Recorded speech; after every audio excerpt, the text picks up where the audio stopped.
What wouldst thou know, my queen? In Snow White and the Seven Dwarfs, we've seen magical potions, a magical apple, a magical kiss, and the magical item I want to discuss today, the mirror. While all these objects are interesting and powerful in their own right, the all-knowing magic mirror is a little more unique.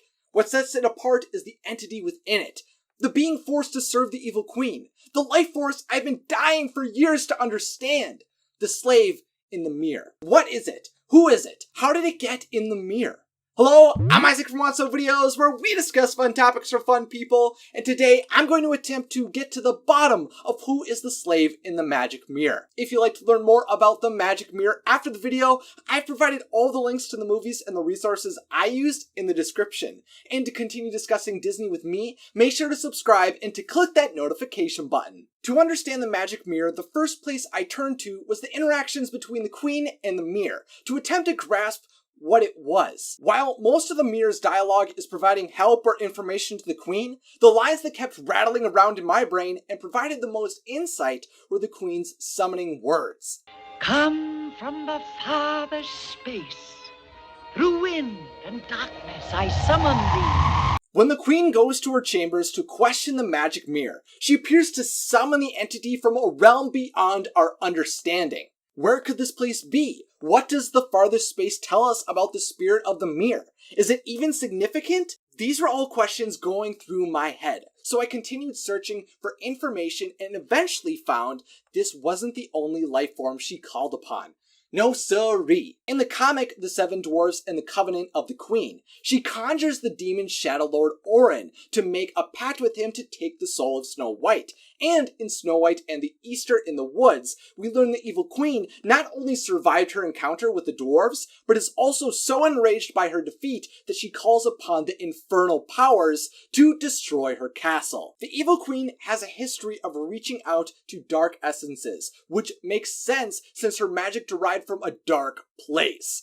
In my last big theory on the origins of the evil queen's magic, which I will link to in the description and in the card above, I learned through a 1938 promotional brochure in the original legend, the queen sells herself, body and soul, to the bad spirits of the Harz Mountains to allow her to work her witcheries upon innocent people. Knowing the entity in the magic mirror came from some far-off space and that the queen received her magic from some dark spirits, I started to wonder if that meant the slave within the mirror resides where those dark spirits live, like some other dimension or even hell.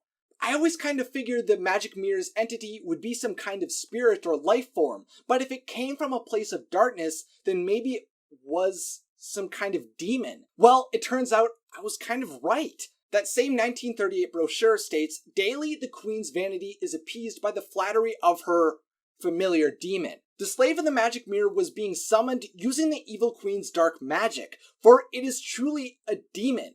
But more specifically, it's a familiar demon, which actually tells us a ton more about what the spiritual entity actually is. In European folklore and folk belief of the medieval and early modern periods, familiar spirits were believed to be supernatural entities that would protect, assist, and become closely linked to witches and other individuals as they practiced magic. This definition makes perfect sense since the magic mirror was helping the witch that was the evil queen. When a familiar spirit would appear, the familiar could come about in a variety of forms such as an animal, a human, or like the mirror's demon, a humanoid figure, and were described as clearly defined three-dimensional forms, vivid with color and animated with movement and sound. In most cases, the magical practitioner would conjure their familiar spirit when they needed their assistance, and for the evil queen, that meant by reciting her incantation. To receive this familiar demon, like other individuals in folklore claim to receive their familiar spirit, the evil queen either had the demon appear to her spontaneously, was experiencing some difficulty in her life to prompt the demon's appearance, or simply was gifted the spirit from a family member, or what I think is most likely, she was gifted the spirit from the monsters she gave her life to. The magic mirror's entity is a familiar demon, more specifically known as an agathaion since it is trapped within the mirror, meaning it is a force tasked to help the evil queen when it is called upon by her. At this point in my research, I was ecstatic. I had a confident understanding of what the slave in the magic mirror was. I honestly felt satisfied enough just knowing the magic mirror is a demon with a specific purpose. I feel 100% this is true. But I knew there were explanations on who the magic mirror was, and to do this topic justice, I would need to bring up those stories that suggest the evil queen may have known the soul of her magical servant before it became a familiar demon.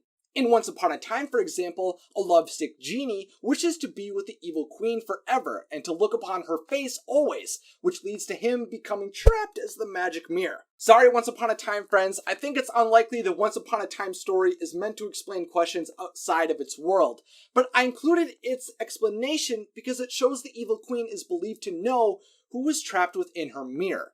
And this is a motif throughout all of the explanations. In Fairest of All, A Tale of the Wicked Queen, the evil queen grew up with the master mirror maker as a father who was cruel and harsh with his daughter. But when she finds one of his handcrafted mirrors after his death, she realizes his soul is trapped within the mirror and is now forced to tell her the truth. The Fairest of All story is interesting and was sanctioned by the Disney press, but I think it's more of an interesting idea instead of canon, but it somewhat supports the closest thing to a canonical explanation: the cancelled Disney Toon Studio prequel film. In the abandoned pitch for the Disney Toon Snow White prequel film, The Seven Dwarfs, the soon-to-be evil queen named Narcissa aids the dwarves against an evil wizard who would be eventually revealed as Narcissa's father. Later in the story, Narcissa would betray her father and trap him inside a mirror. Although the Seven Dwarfs film was never created, its story was still developed by Disney to explain a great deal about the Snow White world.